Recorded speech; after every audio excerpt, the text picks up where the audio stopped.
we are now back.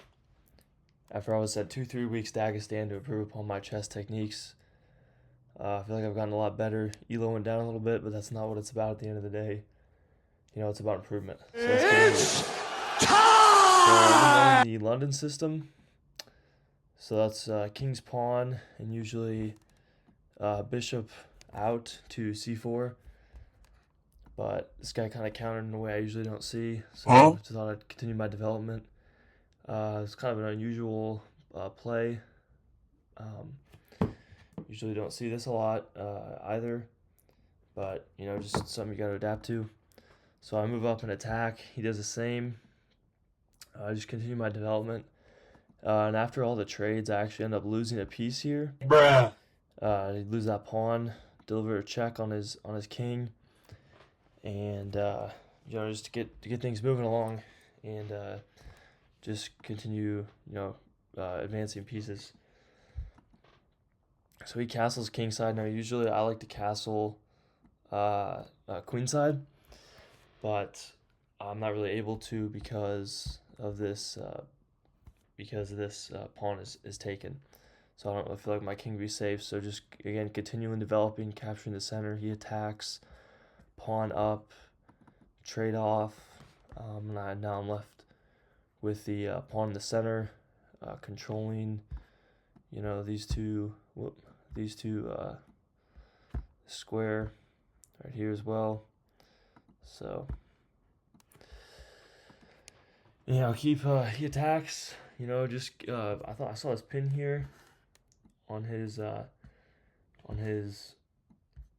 rook, and so I went for that and unpins it. Now he actually comes over here for the triple fork, and I actually did see that move. I just let him purposefully. So I see this bishop is now hanging, so I'm gonna take that bishop. Obviously, Hello there. Triple fork, no big deal. I gave that to him on purpose because I knew he'd need help later on in the game. And then attacks. Obviously, I got to move back. Maybe could have left the bishop in a more powerful square, but I feel like moving it back here is going to be good. And then, continues attacking. That's a pretty powerful bishop, so I might have to do something about that later. Just keeps developing his pieces here. And at this point, I know I got to make something happen with my two rooks. Now I got these rooks, connected. I'm looking to come up here, push these pawns here, and just continue to make an attack on his king.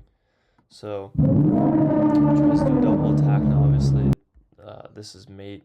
So yeah, I gotta do something about that. So I advance, just keep advancing. Now, I don't like his bishop being here because it kind of jams it just jams everything up. So I don't like that. Offer a trade of the bishop, and he takes, which I'm cool with.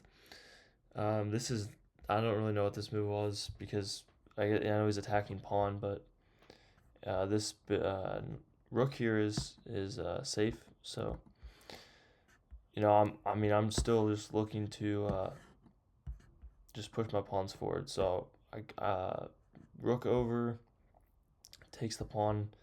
I know I'm not supposed to be losing any more material, but now I can bring this other rook up and brings queen over to help.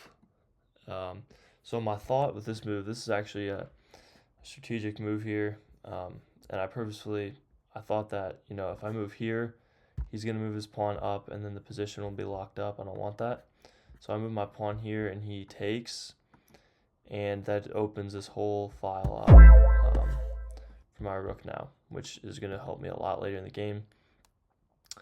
So wide open file, so I'm gonna move that over. Still nothing, no attacks here because this is defended, and even if he moves down, it's still gonna be defended. So I'm not worried about that at all.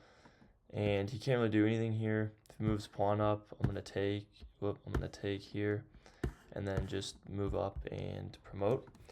So just continuing pushing the pawns and continuing my development, getting my knight involved is going to be key, just to put some pressure on him, put some pressure on his king. Deliver a check there, just trying to get his king away from, get his king away from this pawn right here, and which he does. And I thought I had a fork here. I accidentally moved that there. Thought I had a fork on the knight and the king for a second, and didn't. He attacks, but still defended by this pawn. So I'm obviously taking that pawn. I don't know why he did that, but right here is basically where the game gets blown open, because from here on out, you know, he's got no moves here. He's got no moves at any of these squares because they're all defended by the pawns. So his only option is to move back, and once he does that, I thought that I had a ladder mate here, but knight comes to defend. I'm not trying to trade material, so I move back. My thought was I can then move bishop here and then over to attack and then move the knight back up. And moves the queen to attack, which still, I mean, isn't even attacking. I mean, if he wanted to trade queens, I'd be fine with that. And he actually leaves that open to forced checkmate, which I then said. Why are you running? Why are you running? So that was, I mean, ever since he let me kind of get behind him here with the pawns, I mean, it was pretty much a wrap from there. And yeah, because just these two pawns played a really critical piece in helping me attack and get after his king here and hold him really in a box behind there. And then this awful knight or rook blunder as well. So thank you guys for watching. I'll have more content soon. Just wanted to get this video out. It's one of the better comebacks I've had after purposefully giving up my queen. So thank you guys for watching.